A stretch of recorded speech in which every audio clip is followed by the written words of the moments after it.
you have to look through this tiny little hole here.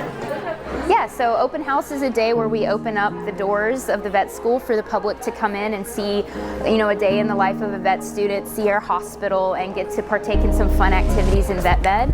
And I think it's really important for kids who maybe want to be veterinarians to kind of get their foot in the door here and see what life at NC State is like, and also just explore their passion a little bit more for vet bed.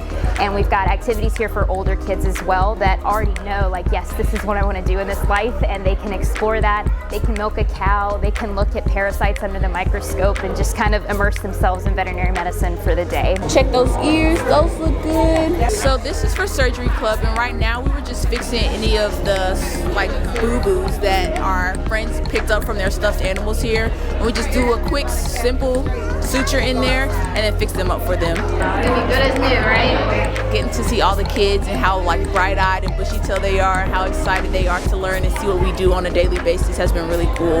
I really enjoy seeing the joy in kids' eyes, like walking under the whale behind me.